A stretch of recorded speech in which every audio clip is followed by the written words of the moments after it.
menurut saya yang paling di apa namanya direduksi itu adalah paling gampang, itu adalah bagaimana cara kita itu meminimize atau mereduksi ekspektasi. Nah, ekspektasi itu adalah pencapaian ya, keinginan yang apa namanya terlalu menggebu-gebu gitu. Nah, misalkan nih di lingkungan sosial.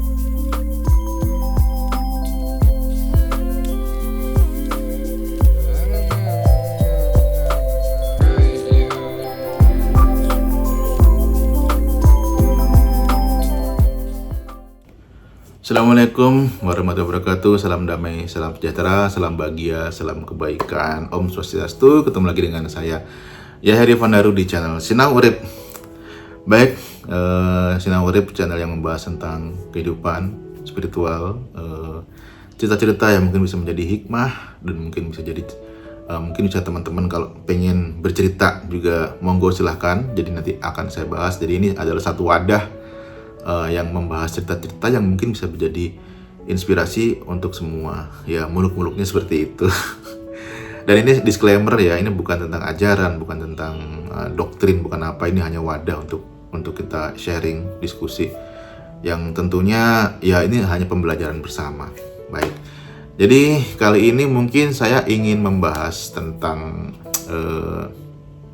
salah satu hal yang menjadi umum di kehidupan ya, yaitu tentang masih ada hubungannya dengan sebelumnya, yang mana ini lebih ke ini ya, cita-cita, terus harapan, lalu keinginan dan sebagainya yang sangat umum atau layak ada di kehidupan manusia, yaitu tentunya ya nggak jauh-jauh dari kesuksesan dan keberlimpahan dalam tanda kutip materi. Ya, ini apa namanya?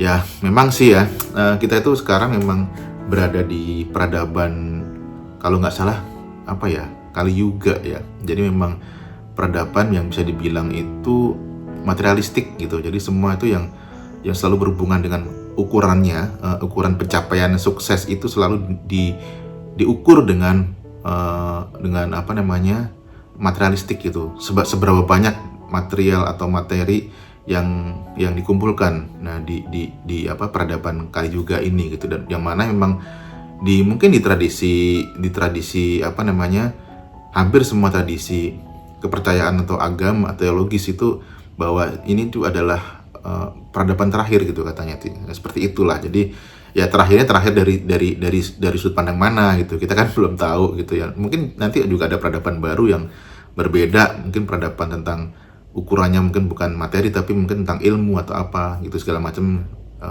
kita tidak tahu gitu ya. Jadi ya mungkin kita nggak akan ke sana, tapi lebih ke tadi ini tentang apa ukuran kesuksesan atau pencapaian di kehidupan itu mayoritas di zaman ini itu adalah tentang pencapaian banyaknya materi yang kita raih gitu, seperti itu. Dan yang mana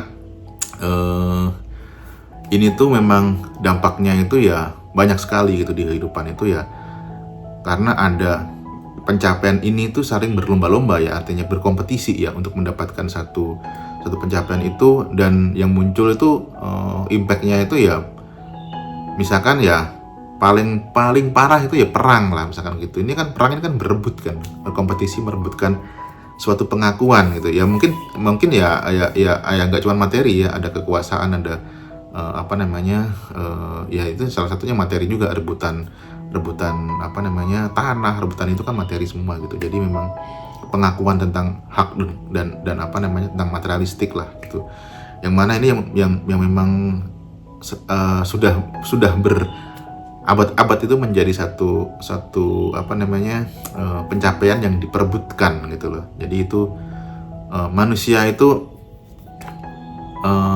perspektifnya itu di situ untuk meraih kesuksesan di individu maupun di kelompok maupun di satu negara maupun mungkin lebih luas lagi. Nah, ini sebenarnya yang kita bahas tuh lebih ke apa sih yang menyebabkan itu apa namanya menjadi sesuatu yang seolah-olah itu sangat penting gitu, dan apakah itu bisa minimize gitu, dikurangin, terutama ya dari diri sendiri ya. Jadi kita nggak bisa mempengaruhi orang lain atau sebuah kelompok besar, tapi paling tidak kita bisa mereduksi paham-paham itu sendiri gitu. Nah, contohnya begini ya. Oke, kita mulai bahas dari kecil lah gampangannya gitu. Dari kita masih anak-anak itu, kita sering diajarkan oleh orang tua, khususnya ya mungkin di lingkungan keluarga dan hampir semuanya ya, khususnya di lingkungan saya sendiri, mungkin di Indonesia pada umumnya itu, bahwa ada sesuatu nilai yang harus dikejar ketika kita hidup gitu. Artinya misalkan kamu anak-anak gitu ya, kamu harus bisa berprestasi, menjadi yang terbaik, menjadi yang the best version of ya orang tua gitu, atau mungkin sekarang mungkin lebih ke the best version of dirinya sendiri gitu. Cuman tetap aja ada kata the best version ini tuh harus berhasil, dan keberhasilan itu, pencapaian itu selalu ukurannya dengan nggak jauh-jauh ya dari materi uang seperti itu. Dan ini hampir semuanya itu pandangan seperti ini tuh ada di seluruh ya khususnya Indonesia, masyarakat lah gitu. Dan ini yang membuat akhirnya kesadaran berkompetisi itu tinggi. Nah, dampaknya itu ya banyak sih. Sebenarnya dampaknya ya, kalau mau memang seseorang yang human design-nya itu cenderung mungkin nggak terlalu pede, apa istilahnya ya bisa jadi dia minder, atau mungkin yang negatif ya, atau negatif ini kan hanya masalah bukan nilai baik dan buruk, tapi nilai aja gitu, tinggi dan rendah gitu aja. Dia akan turun menjadi minder, lalu yang positif ini bisa menjadi sombong, katakanlah seperti itu, dan sombong ketemu sombong pasti akan berantem. Nah, minder ketemu minder ya akan nyungsep, jadi nggak jadi apa-apa. Jadi dampaknya kurang lebih sih secara gambarannya seperti itu untuk di individu ya. Nah, kesadaran tentang berkompetisi ini sebenarnya kalau misalkan itu diterapkan, sebenarnya di falsafah Jawa, di etika dasar orang Jawa itu ada yang sering diucapkan tapi pada kenyataannya jarang diterapkan, yaitu adalah nrimo ing pandum dan sadermo nglakoni. Nah, ini tuh kayak semacam kalau diterapkan itu seolah-olah itu orang menjadi nggak punya cita-cita, atau mungkin jadi pemalas dan hanya menerima saja, yang pandangannya itu kayak nggak ngapa-ngapain, nggak kerja, terus malas-malesan itu loh. Padahal bukan di situ gitu. Jadi memang sih kalau menurut saya ini adalah balik lagi ke keseimbangan otak kanan dan otak kiri dan spiritual gitu. Jadi spiritualnya itu mungkin ada di apa namanya, nrimo ing pandum dan sadermo nglakoni. Ini adalah tentang ketauhidan sebenarnya gitu. Nah, semuanya ini harus seimbang sebenarnya gitu, aspek itu gitu. Nah, menurut saya yang paling direduksi itu adalah paling gampang, itu adalah bagaimana cara kita itu meminimize atau mereduksi ekspektasi. Nah, ekspektasi itu adalah pencapaian ya, keinginan yang apa namanya, terlalu menggebu-gebu gitu. Nah, misalkan nih di lingkungan sosial kita gitu, teman-teman kita pengen mencapai sesuatu yang itu kita biasa aja gitu, nggak usah ngikutin arus ya. Kadang melawan arus ini menjadi satu hal yang menurut saya keren sih. Jadi ketika orang-orang itu pada bergerak pengen sesuatu, mencapai sesuatu, kalau saya sendiri gitu ya terserah lah, gue mau menepi aja seperti ini, melakukan apa yang memang saya apa namanya, yang memang terinstal di dalam diri saya secara fisik dan energi untuk berbuat sesuatu, memanifestasi tanpa tendensi, tanpa berharap apa-apa, just do it, lakukan saat itu juga, berbuat misalkan seperti ini gitu, ya sudah gitu. Nah, pada prinsipnya kan, nanti kamu kalau begitu, kamu nggak dapat reward tuh, nggak dapat materi karena kamu nggak berusaha apa-apa. Itu stigma yang negatif juga menurut saya. Karena gini prinsipnya, ketika kita less expectation, justru itu energinya tenang. Energinya itu kita berada di vibrasi yang tenang, yang gembira, dan itu yang akan mengundang vibrasi energi yang sama. Nah, mungkin ini sangat sulit dipahami ya. Jadi konsepnya itu orang berdoa dan berusaha itu kayak meminta, dan apa namanya, istilahnya itu udah minta masih apa namanya, kayak apa ya ngoyo gitu loh. Ngoyo itu apa ya istilahnya ya, ngoyo itu ya terlalu berlebihan gitu. Itu konsep yang dipahami seperti itu, padahal konsep yang dipahami yang nrimo ing pandum sadermo nglakoni itu gitu. Jadi berdoa dan berusaha itu ya kita suka melakukan hal yang memang menjadi kapasitas kita dan berserah dirinya itu adalah berdoa gitu. Jadi ya udah, just do it, nerimo ing pandum gitu. Jadi memang ya akhirnya ini kan ekspektasinya kan kecil ya. Manusia pasti wajar sih punya ekspektasi karena punya kebutuhan ya, yang harus diselesaikan gitu, kebutuhan. Tapi minimal tuh tereduksi gitu dengan cara ini gitu. Jadi nah ini yang mungkin tidak diajarkan di akademis ya.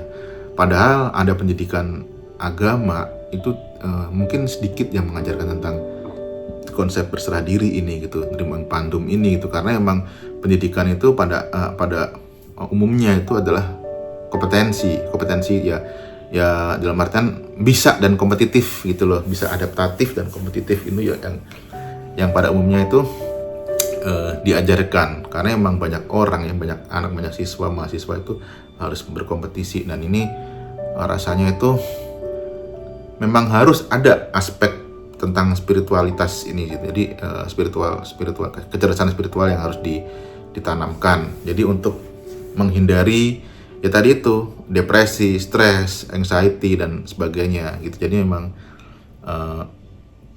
balik lagi tentang ekspektasi itu, biarpun kita udah berusaha belajar gitu, udah berbuat sesuatu, tapi ekspektasi ini memang sangat berkaitan dengan kecerdasan spiritualitas. Jadi berserah diri, less expectation, itulah yang akan sebenarnya kalau mengundang rezeki kampanye gitu ya. Sebenarnya kalau itu kan nggak logis gitu kan. Penjelasannya seperti apa? Itu sangat logis gitu.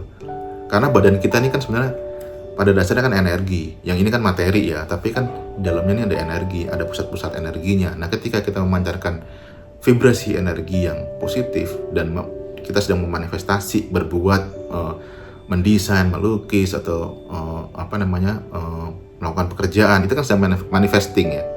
Nah, kita dengan happy, dengan gembira, itu yang diidentifikasi atau disebut dengan ibadah sebenarnya gitu. Perbuatan yang tulus tanpa ya ikhlas gitu ya, ikhlas tulus tanpa syarat, itulah yang disebut ibadah gitu. Ibadah bukan ibadah ritual, tapi ibadah memang pada arti yang sebenarnya gitu.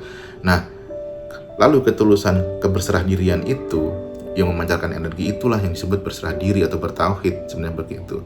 Nah, ini yang akan mengundang vibrasi yang sama. Akhirnya kita menerima kebaikan-kebaikan karena kita mengeluarkan kebaikan. Kurang lebih gambarannya seperti itu. Itulah salah satu cara untuk melatih kecerdasan spiritual. Jadi kita berekspektasi yang biasa-biasa aja, yang nggak tinggi, yang nggak rendah. Ya kalau rendah kadang-kadang pesimis ya, kalau tinggi terlalu ambisius. Tadi kita yang sedang-sedang aja, kita yang netral. Lalu setelah itu ya itu tadi gitu, tidak terlalu reaktif, pengen kompetitif, dan ya sesuai porsinya, kurang lebih seperti itu. Jadi pembahasannya untuk kali ini ya tentang itu ya. Ya mungkin ini karena baterainya mau habis, jadi mungkin saya stop dulu daripada nanti saya malah kepikiran nggak keluar kata-kata. Jadi ya sudah, mungkin untuk pembahasan ini cukup sekian. Mungkin teman-teman bisa tambahin kalau pengen ada di bisa di komen di kolom komentar. Semoga ini seru, asik, gitu aja. Wassalamualaikum warahmatullahi wabarakatuh. Salam damai, salam sejahtera, salam kebaikan, Om Swastiastu.